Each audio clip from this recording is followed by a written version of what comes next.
A resident can just look at your face and tell you, you black monkey, go back to where you came from. A resident can actually hit you. They can be physically aggressive towards you. They can abuse you verbally, emotionally, and physically. A resident that punched a carer and he lost his teeth. His teeth got redent that insulted a nurse so bad that she had to take her bag, cried, and left the building. Sometimes even you can work on your own as a registered nurse. You don't have a colleague to share ideas. Forget about your bachelor's degree, forget about your master's degree, forget about your MPhil or whatever you have. Once you move into the care home setting, at a point in your life, you will change pad. At a point in your life, you will feed residents. At a point in your life, you will do personal. Some care home pay as high as £2,000 per week per resident, depending on your nursing needs and the kind of room you are living with. So if you are paying £2,000 per week, it means that a month you are paying £8,000 a month.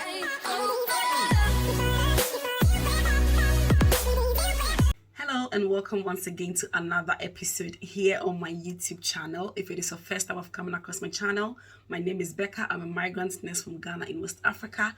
I'm currently practicing and living in the United Kingdom, and I work in a nursing home in the heart of London. And on this channel, basically, I talk about nursing. I do lifestyle videos, a little bit of me, fun and positive vibes here and there.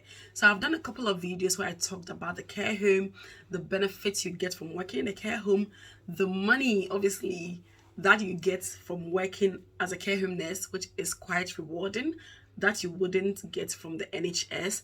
And this has kind of triggered a lot of responses from my subscribers and followers who have also opted to move out of the NHS and to join the care home. So I realized that there are gases from the NHS moving into the care home, which obviously is a personal choice, whether you want to be in the care home or not. Nobody can tie you onto it.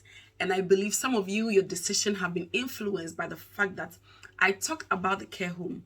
Myself, I was an NHS nurse working in the endoscopy unit, and then I decided to move and take a U-turn and work in the care home.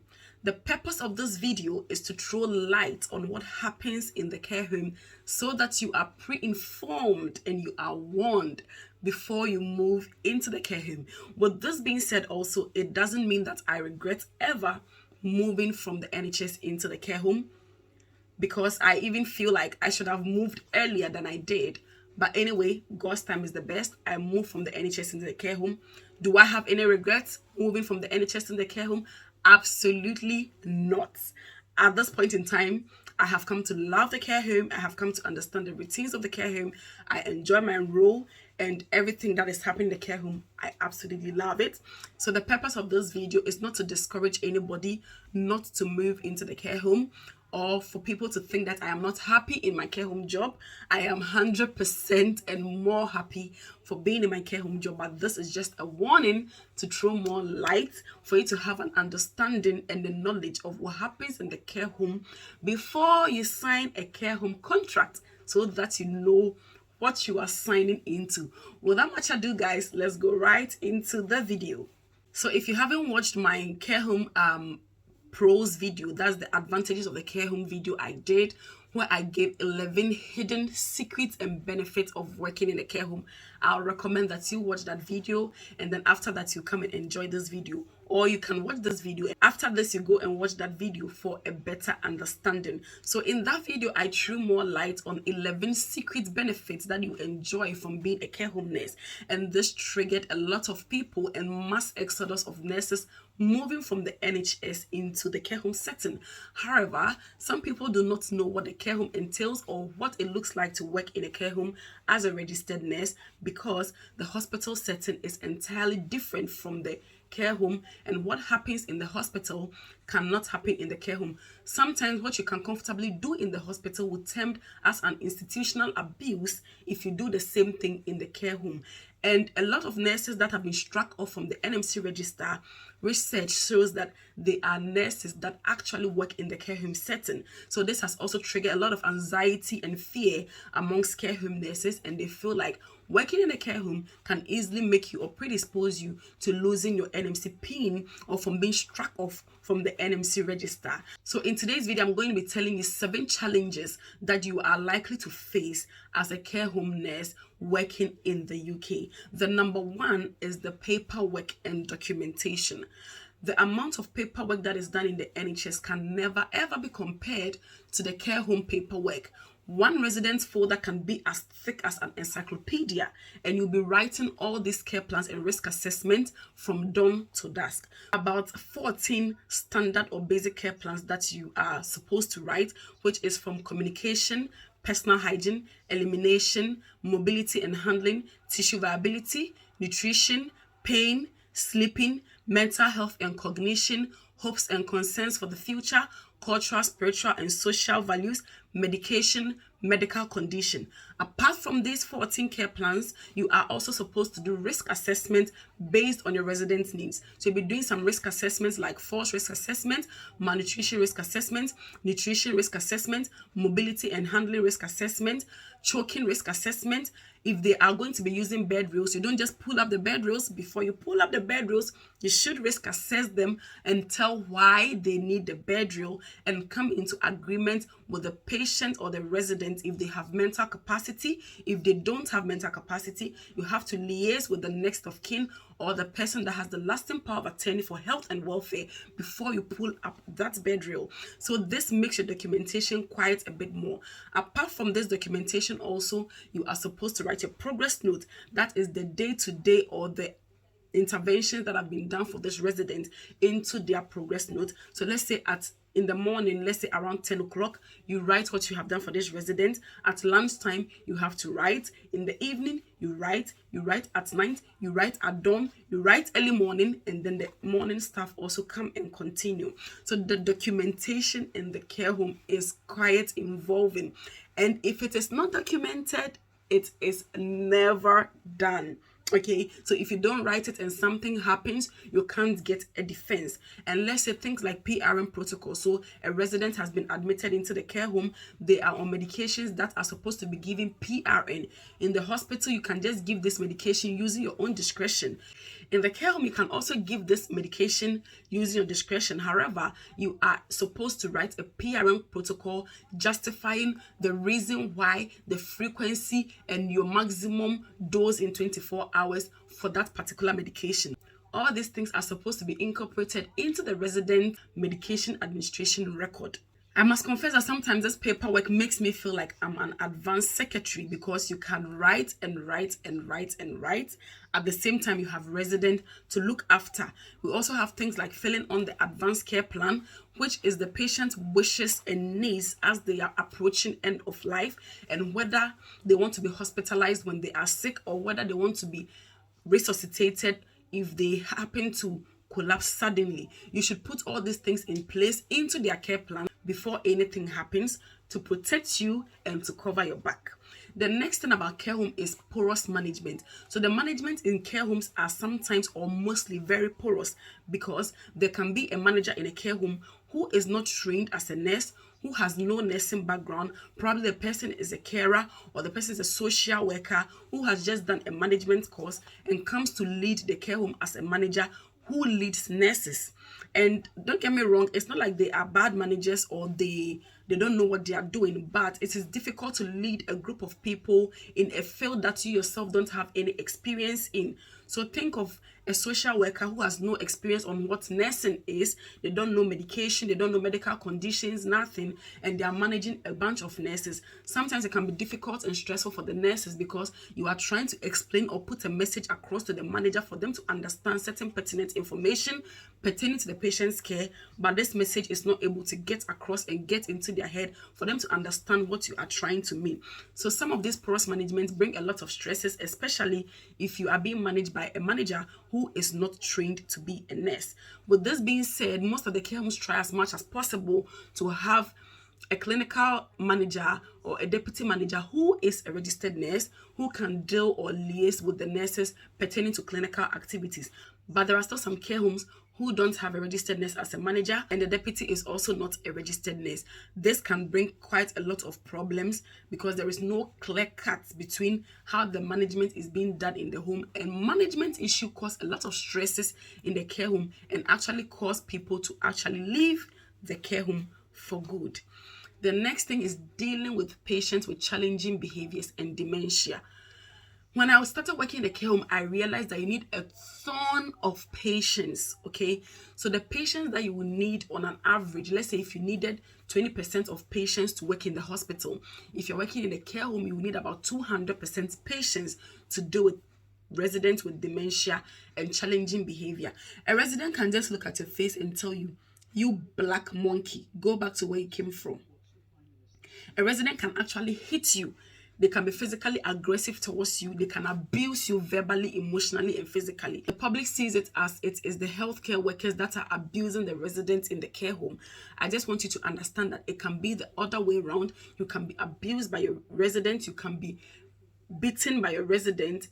I have nursed a resident that punched a carer and he lost his teeth. His teeth got removed. I have nursed a resident that insulted a nurse so bad that she had to take her bag, cried, and left the building. That is how bad sometimes it can be.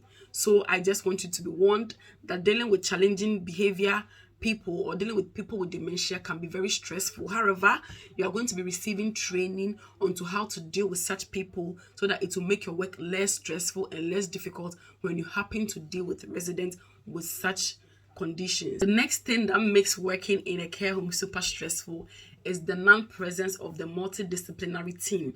So, you know, in the hospital, you have the doctors, you have the nutritionists, you have the everything. They are on site and on board. And when you need them, you just need to give them a blip, or you just need to give them a call, or you can even walk into their office and call them and they'll come and assist you in whatever you are doing.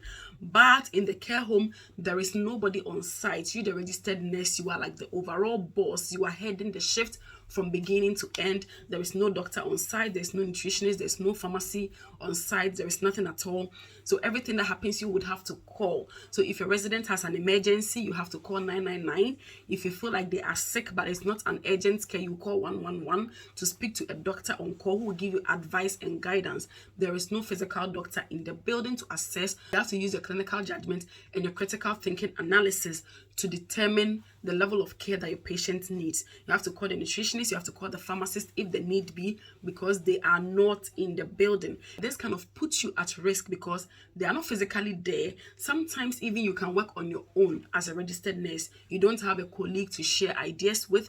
You rely on the British National Formulary for, you know, medication advice, or you'd have to call to speak with the pharmacist on 111 so that they give you medication advice and counsel. Sometimes it can be draining because there is nobody to coach you, there is nobody to give you advice. Sometimes even when you come into the care home setting to get orientation and to get that induction to fit into the care home setting can be quite difficult. And that is why most of the nurses that come from overseas that write their OSCEs whilst they're in the care home tend to fail because they don't give you the OSCE trainers that are going to guide you or teach you or coach you for you to have a successful transition to answer your OSCE result at first attempt. You have to put in a little bit of effort or more effort to achieve your goal at the end of the day. The next thing I find very that intrigues me a lot working in a care home is that you become like a partial carer. So I know that, don't get me wrong, some of the care home settings do not allow registered nurses to do carer jobs like changing pads, assisting in feeding, and personal care. However, most of these companies allow the nurses to give a hand to the carers when they are going to do the pad rounds, or they're going to be doing the feeding, or they're going to be doing the personal care. So forget about your bachelor's degree, forget about your master's degree, forget about your MPhil or whatever you have. Once you move into the care home setting, at a point in your life, you will change pad. At a point in your life, you feed residents. At a point in your life, you do personal care. And I'm saying this because I met a couple of friends that were like, oh, we know that you nurses in the care home, you don't do anything. It's the carers that do your pad changes for you. It's your carers that do the feeding for you. Yes, they do majority of them, but there are some days or there are some times that you have to go onto the floor to work with them, to give them a hand, to do all this personal care for your residents. Another thing is dealing with difficult relatives, okay? And this comes into play because they are paying huge sums of money. You know that the care home is a private setting, unlike the NHS where they don't pay anything. In the care home, some of them are NHS funded, don't get me wrong. It's the NHS and companies like the CHC that fund them to pay for their bills when they are in the care home. But most of them are self-funded, so they pay for it themselves. Some care home pay as high as £2,000 per week per resident, depending on your nursing needs and the kind of room you are living with. So if you are paying £2,000 per week, it means that a month you are paying £8,000 a month. If you are paying 1,500 a week, it means that in a month you are paying £6,000. So because of this huge amount of money they are paying, they know that they deserve the standard care or they deserve quality of care. So if he presses the buzzer for 1 minute, he expects you to be there. If he presses the buzzer for more than 1 minute and you are not there, that is a complaint. They are going to tell their family about it. Their family is going to make a formal complaint. Sometimes they can even report the home to CQC for CQC to come for inspection and put you guys through a lot of stress. When the relative come and they can't find their panties, their bras, their underwears, their socks, they lodge a complaint. If they come and their food is sitting cold, they lodge a complaint. If they come and find one tiny dirt on their bed sheet, they lodge a complaint. But in the NHS, all of these things happen and relatives come and they can't even complain about it because the care is free. I understand them because they need to complain because they are obviously paying huge sum of money and they deserve standard of care. Working with elderly colleagues, okay? So you know that in our culture, when you are with elderly people, you have to use the mama, the auntie, and the things like that. You move into the UK, you are working with elderly colleagues. You may be colleagues, you may both be RGNs, they may even be carers, and you are a nurse, but you are younger in age, especially if they are Africans. They expect you to give them that same mama and auntie kind of vibes that we give back home. But some of them forget that this is an advanced country and here nobody is a mama, nobody is an auntie, nobody is a whatever. That thing can create some kind of tension and stress because anything you do, you don't respect. Anything you do, you are rude. Anything you do, you are tagged as being rude or as being whatever. So sometimes it brings stress working with elderly colleagues. Also, sometimes the workload on you as a young staff is more because they are elderly, they can't do much, but they are still coming to work and expected to be paid. So they just come to work and then they put most of the burden on you, the junior staff, because age-wise, they feel you are a junior. But colleague-wise, you are colleagues. So working with these people can be sometimes super stressful and very difficult. Another thing is staffing in the care home. So staffing in the care home is actually sometimes really, really horrible because in the NHS, when there is no staff, they rely on agency or they can call people from another ward.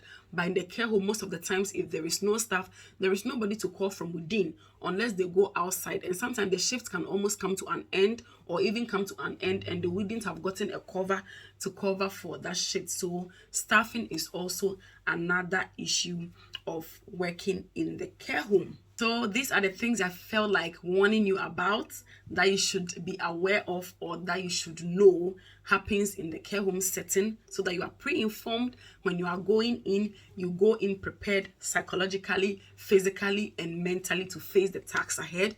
The care home is a very beautiful setting and I know you'd enjoy it.